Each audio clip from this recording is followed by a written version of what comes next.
자, 이와 같이 1905년서부터 10년 시기까지의 일본이 이제 러일전쟁에 승리한 이후에 을사조약을 맺고 조선에 대해서 실질적으로 이제 통치해가는 그런 이제 방식에 대해서 조선인들이 크게 두 가지로 대응을 해갔다. 하나는 유생층들이 중심이 되어서 이제 농민들을 규합해가지고 의병운동을 펼치는 것. 그 다음에 지금 살펴본 주로 서울이나 지방의 대도시를 중심으로 해서 근대적 지식인들이 학회라든지 이런 단체를 조직해서 당시에 학교를 설립을 한다든가 혹은 학보나 신문을 발행해서 한다든가 혹은 산업진흥 운동을 펴서 무슨 이제 경제 그 연구회라든지 혹은 대한공업회라든지 이런 것을 통해서 당시에 백성들을 계몽하고 조선사회의 근대 시설들을 많이 이제 축조하는 그런 운동을 펼쳤던 계몽운동이 있었다라는 얘기를 했습니다. 이 계몽운동이 지녔던 역사적 의의와 한계에 대해서 살펴보도록 하겠습니다. 일단 역사적 의의는 이 계몽적 지식인들이 당시에 산업진흥 혹은 입헌군주제를 통해서 1905년 이후에 이제 잃어버리고 있었던 점점 그 약화되고 있었던 대한제국의 국가 주권을 회복하면서 근대적인 사회를 만들어 가려는 노력을 했다라고 하는 측면에서 일정한 의의를 지닐 수 있다. 그들이 근대적 지식인들이 지향했던 사회는 정치적으로는 이제 입헌군주제를 이루고자 했습니다. 당시에 이 근대적 지식인들이 만들었던 학회들의 기관지를 보면은 이제 왕이 국가의 주인이 되는 그런 사회가 아니고 왕은 존재하지만은 그 밑에 이제 내각이라든지 이런 것을 통해서 국가를 운영해가는 것이 가장 이상적인 형태다라고 이제 주장을 하게 되는 것이죠.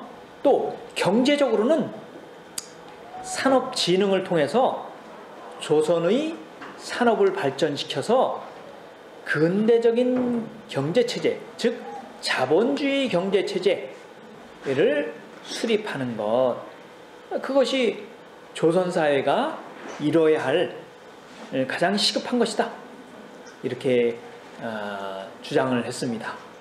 그래서 정치적으로는 입헌군주제, 경제적으로는 자본주의적 경제체제를 이루어서 이것이 일정한 우리가 실력을 갖추고 자주자강한 그런 사회가 되면은 일정한 시기가 되었을 때 일본으로부터 국가의 주권을 다시 회복할 수 있다. 이렇게 그 목적을 제시하면서 조선 사회의 근대화를 이루려고 했다. 즉 그래서 나름대로 농업에서는 지주제를 유지하면서 외국에서 이제 자본을 도입해서 산업을 진흥시켜 가려고 하는 그런 이제 발상들이 있었다라고 얘기할 수 있습니다. 그렇지만은 이런 계몽운동가들이 펼쳤던 이제 계몽운동의 한계도 있었다. 그 한계는 첫 번째로는 당시에 서양 사회에서 풍미해가지고 동양 사회로 전파되었던 사회 진화론에 매몰되어서 당시에 제국주의 어떤 침략을 인정하는 것, 즉 국가와 사회의 발전 단계가 모든 사회는 그 사회 진화론에 의해서 미개한 사회에서 반개화된 사회로, 반개화된 사회에서 개화된 사회로 그렇게 발전해 가는 것이고, 그렇기 때문에 조선사회도 얼른 개화된 사회, 근대적인 사회로 그렇게 나가야 된다. 그것이 지상지고의 목적이다. 이렇게 생각을 했던 것이고, 그런 개화된 서구 열강의 나라가 미개한 나라를 침략해가지고 식민지로 만드는 것, 그것은 어쩔 수 없는 것이다. 그건 자연스러운 것이다. 이렇게 생각을 했습니다. 즉 사회 진화론만이 당시 인간이 모여 살고 있는 사회가 발전해 갈 수 있는 유일한 길이다 라고 생각을 했습니다. 그것은 이미 독립협회 운동에서도 살펴본 적이 있습니다. 그래서 독립신문의 논설에서도 한번 살펴본 적이 있고요. 또 우리 근대적인 지식인들이 이제 나름대로 썼던 책이라든지 서양과 혹은 일본을 둘러보면서 그 문물을 소개하면서 당시에 6.1준이는 서유건문이라고 하는 이게 세계를 이제 유람한 뒤에 쓴 책입니다. 쓴 책에 보면은 이 인식이 소위 사회 진화론을 바탕으로 해서 세계를 인식하고 있었고, 우리 사회가 나아갈 길도 바로 그런 길이다 라고 제시한 것입니다. 즉 근대적인 사회는 아주 진선진미한 것이다. 가장 선하고 가장 아름다운 것이다. 그러니까 우리도, 조선도 그런 근대적인 사회로 나가야 된다 라고 인식을 하고 있었고요. 이 개화한 제국주의 국가가 미개한 나라를 식민지화하는 것은 당연하다. 예를 들면 개화한 영국이 미개한 인도를 식민지로 점령하는 것, 그거 당연한 거다. 그렇게 인식을 하고 있었습니다. 그래서 우리도 얼른 그런 사회로 나가야 된다라고 주장을 했고요. 그것은 이 서우의 창간호, 아까 1페이지에 유인물 1페이지에 있습니다. 유인물 1페이지에 보시면은 이 부분이 아까 사회 진화론에 대한 어떤 설명을 소개를 한 것이고요. 독립신문의 내용은 이건 전번에 한번 살펴본 적이 있습니다. 이 독립신문의 발행인이 서재필인데, 서재필이라는 사람이 글을 쓸 때 필명이 몰라요였어요.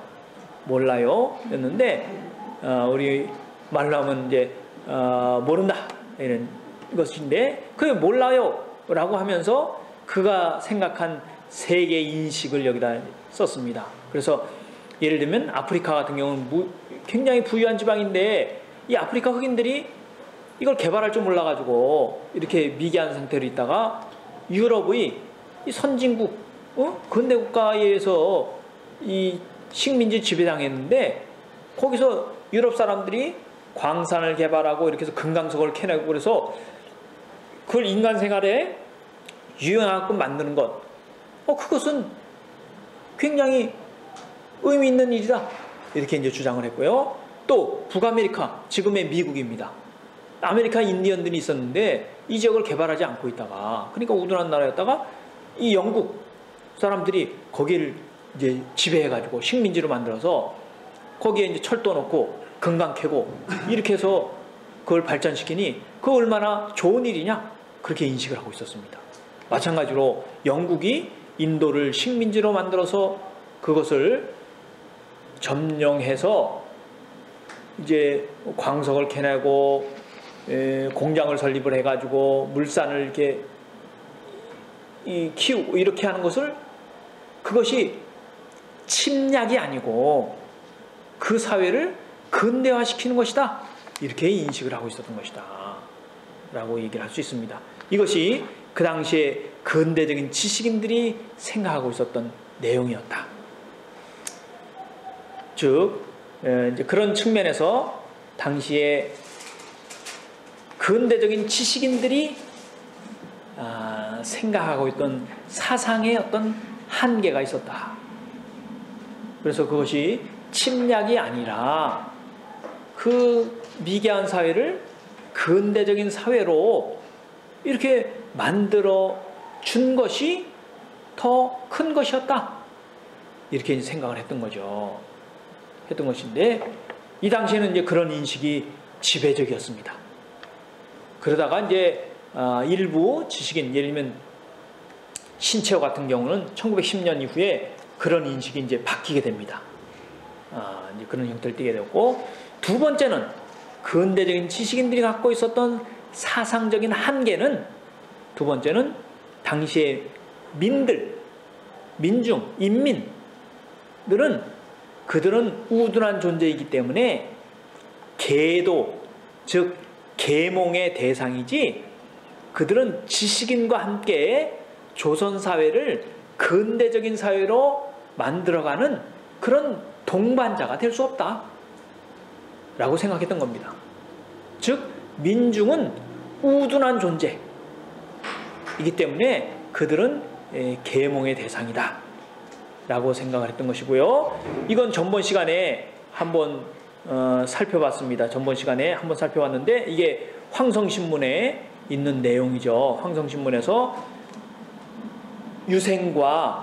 유생들이, 혹은 이제 당시 해산된 군인들이 평민과 힘을 합쳐서 의병을 일으켰는데, 그 의병에 대해서 그것을 온당한 방법이라고 생각하지 않고, 그 의병을 일으켜서 일본에 대해서 저항하는 그것은 온당한 방법이 아니고 조선 사회를 근대적인 사회, 근대적인 국가를 만드는 것을 오히려 방해하는 길이다. 이렇게 생각을 했습니다. 그래서 그 당시 근대적인 지식인들은 전번 시간에도 한번 얘기한 적이 있습니다. 그래서 방법은 뭐냐? 이 당시 근대적인 지식인들은 여기 맨 밑에 문단에 보시면, 밑에 마지막 문단에 세 번째 줄에 보면은 지금 이런 그런 충성과 의리의 힘이 만약 있으면은 지금 눈앞의 치욕을 참고 국가의 원대한 계획을 도모하면서 일체의 그런 지금 무기, 병기를 버리고 각자 향리로 돌아가서, 향촌사회로 돌아가서 농민은 농사일을 열심히 하고, 또 공업기술자는 공업을 열심히 해서 산업에 종사해가지고 열심히 그 산업을 키우고, 또 자기 자식들을 교육해서 실력을 키워서, 우리가 일정하게 실력을 키운 이후에 일정한 시기가 되면은 나중에 우리가 자주 부강한 그런 수준에 이르러서 일본으로부터 독립할 그런 기회가 올 것이다. 그러니까 그렇게 하는 것이 가장 적당한 방법이다 라고 당시에 근대적인 지식인들이 생각을 하고 있었습니다. 그래서 그런 측면에서 나름대로 근대적인 지식인들이 계몽운동을 펼쳐갖고, 그런 계몽운동이 갖고 있었던 사상적인 한계였다라고 얘기를 할 수 있습니다. 자, 그러다가 1909년, 10년 무렵에 일본의 탄압이 강해지게 됩니다. 아까 얘기한 것처럼 1908년, 9년에 예를 들면 사립학교법을 공포해서 사립학교법을 대대적으로 그 우후죽순처럼 생겨나는 사립학교들을 폐지한다든가 이제 정비를 하게 돼요. 또 신문지법을 만들어서 그 당시 많은 신문들을 그래서 이제 발간하면서 이렇게 그 당시에 계몽 지식인들이 펼쳤던 운동을 규제를 하게 됩니다. 또 보안법을 해서 당시에 근대인 지식인들이 만들었던 조직체들을 이제 심사해가지고 한편은 뭐 일부는 폐지하고 다 폐지할 수는 없죠. 그런 형태를 취하게 되었다. 그러니까 당시에 그러한 상황 속에서 당시에 근대적인 지식인들이 이 새로운 상황 속에서 어떻게 나아갈 것이냐는 것을 고민하게 되고, 그 중에 일부 단체들은 일본의 힘을 빌어가지고 조선을 문명적인 사회, 근대적인 사회로 만들 수 있겠다, 이렇게 생각했던 지식인 단체도 있어요. 그 지식인 단체가 일진회입니다. 두 번째는 그 당시에 일본이 이제 조선의 을사조약을 맺고 정미칠조약을 맺으면서 당시에 조선의 외교권과 내정권을 장악하게 되고, 이렇게 되면서 점점 조선을 식민지로 만드는, 즉 보국화 만드는 그런 정책을 실시하게 돼요. 그래서 그것을 제국주의 침략이라고 인식을 하고 그 당시에 통감부의 통감 정치를 비판하면서, 그럼 우리가 어떻게 해야 되느냐? 그래서 지금 얘기했던 이제 계몽운동을 통해서 실력 양성운동을 펼쳤던 세력들은 아까 얘기했던 것처럼 의병투쟁을 반대하기도 했지만은 일부의 계몽운동가들은 이런 계몽운동가들의 실력 양성운동, 이것으로는 조선사회의 독립을 쟁취하는 데는 한계가 있다 지금. 그렇기 때문에 1909년 이후에 비밀결사체를 신민회를 만들게 되고, 그러면서 한편으로는 이제 힘을 키워서 무력 항쟁을 이제 제기하는 그런 운동의 방법을 펼치게 된다라고 얘기할 수 있습니다. 그래서 이들은 1910년 조선이 구체적으로 일본 제국주의에서 8월 22일 날 이제 식민지로 완전히 확정이 되게 되자, 그 이후에 조선을 떠나서 만주에, 지금의 이제 동북 삼성이죠, 삼성 지역에 독립군 기지론을 내걸면서 이제 무력 항쟁론을 펼치게 된다라고 얘기할 수 있습니다. 그래서 1907년 이후에 계몽운동가들은 이제 그 흐름이 차츰 분화가 되면서 1910년 이후에는 이 계몽운동가의 흐름이 이제 분화되게 된다라고 얘기할 수 있습니다. 하나는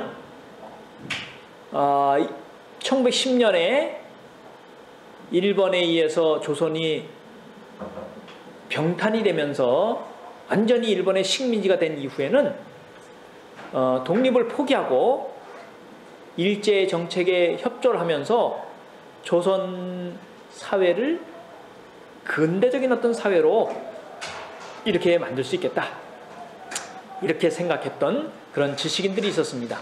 그 대표적인 인물이 박영효였어요. 박영효 1884년 갑신정변에 이제 당시에 주도층으로 참여했던 인물이고, 1894년 갑오개혁 때에도 제2차 갑오 정권에서 주도층이 되었던 인물이고, 독립협회 운동에 또 일본에 있으면서 이제 뒤에서 사주를 했던 그런 사람인데, 일본의 소위 회유에 의해서 일본으로부터 이제 귀족의 자귀도 받고 은사금도 받고 이렇게 하면서 일제 정책에 협조하는 그런 사람으로 이제 변신하게 되죠. 1910년 이후에 그렇게 됐고, 윤치호는 나중에 이제 1920년대 와서 협조하게 됩니다. 그렇게 됐고, 그렇지만은 근대인 지식인으로 육일준 같은 경우는 일제 정책에 협조를 이제 거부하고 그냥 이제 그냥 중립적인 어떤 형태로 남는 사람도 있었고, 또 한 부류는 1910년 일본 적제 식민지가 된 이후에 계속 실력 양성 운동을 펼쳤습니다.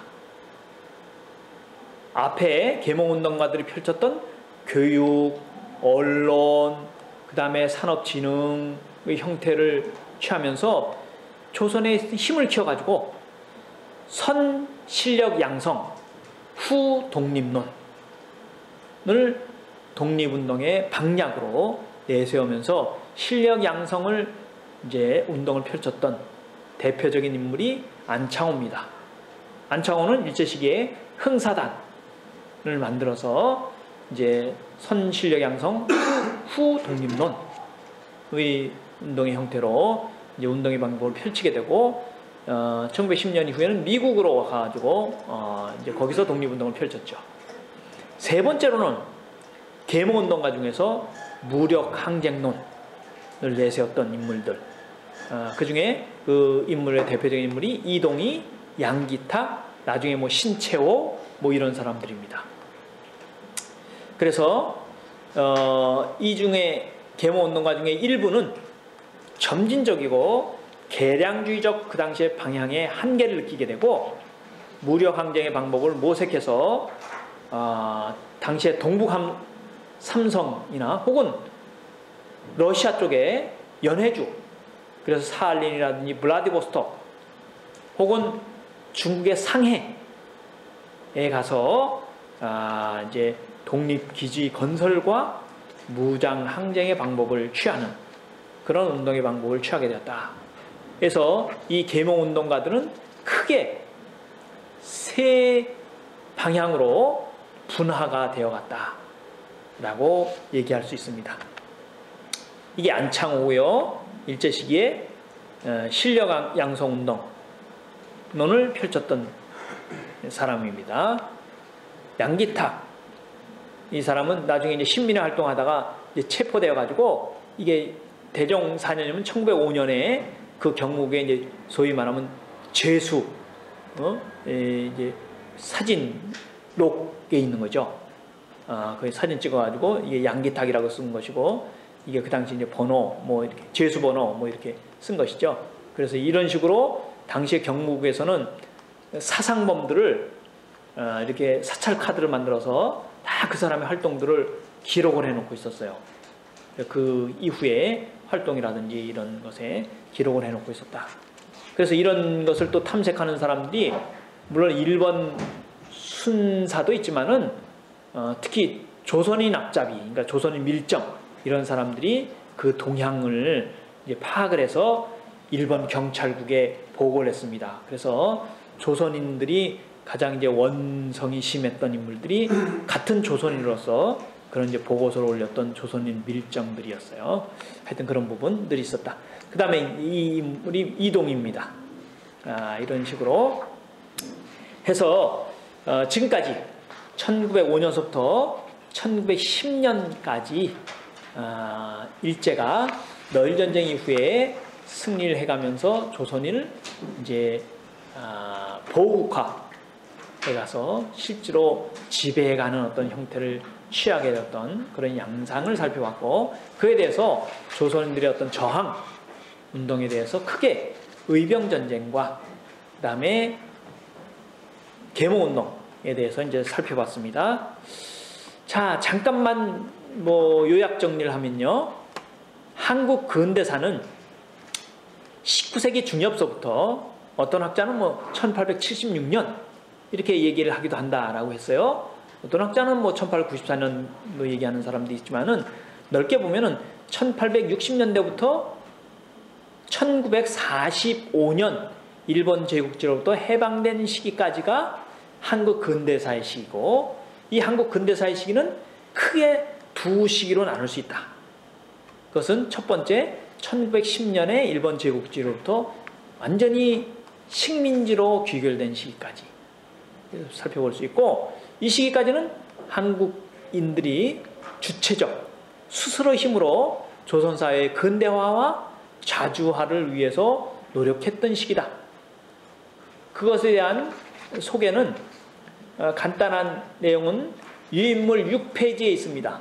유인물 6페이지에 지금까지 살펴본 내용을 요약을 한 것이 유인물 6페이지입니다.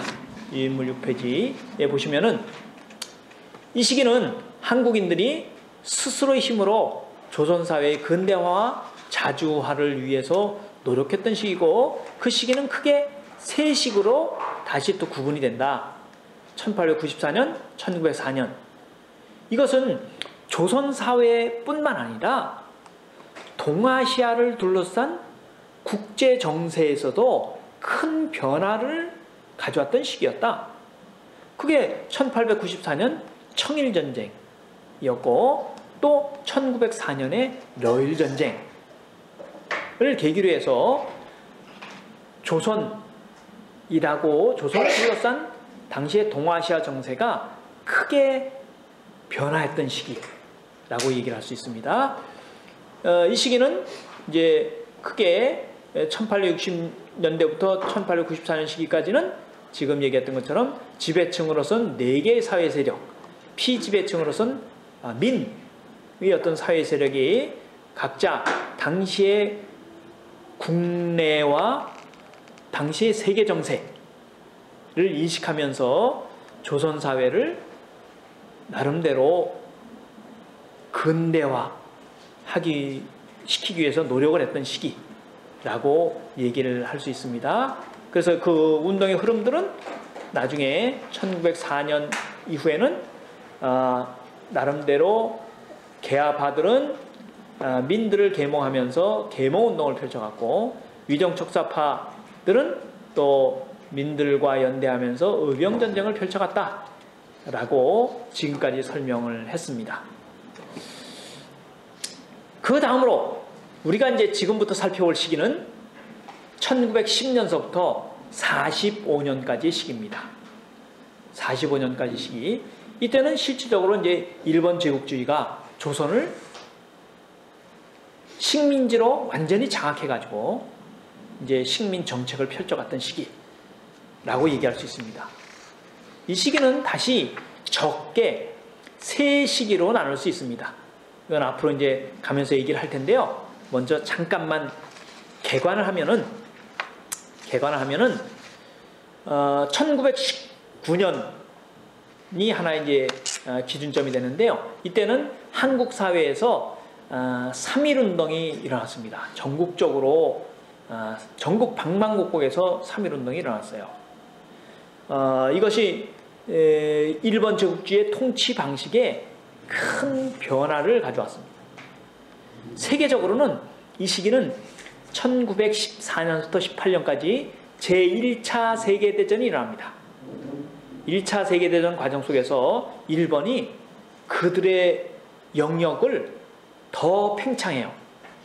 그래서 이제 그들의 경제적인 어떤 진출이라든지 1차 세계대전에 의해서 일본의 기업이나 경제가 동남아시아까지 진출합니다. 그렇게 하면서 일본이 1차 세계대전에 의해서 완전히 제국주의 국가로 이제 올라서게 돼요. 이제 그런 형태를 띠게 되고, 이제 그런 이제 과정 속에서 세계 사회가 재편되는데, 즉 1차 세계대전 때 패전한 제국주의 국가들이 그 식민지를 다시 이제 다 토해내게 되고, 이제 미국, 영국 등의 승전한 제국주의 국가들이 이제 세계 사회를 재편하는 그런 형태를 취하게 됩니다. 그러니까 그런 과정 속에서 이제 조선의 어떤 국내 정세도 이제 바뀌어지게 된다라고 얘기할 수 있습니다. 그래서 이때는 일본이 완전히 조선인의 의병 저항을 막기 위해서 철저한 힘에 의한 무단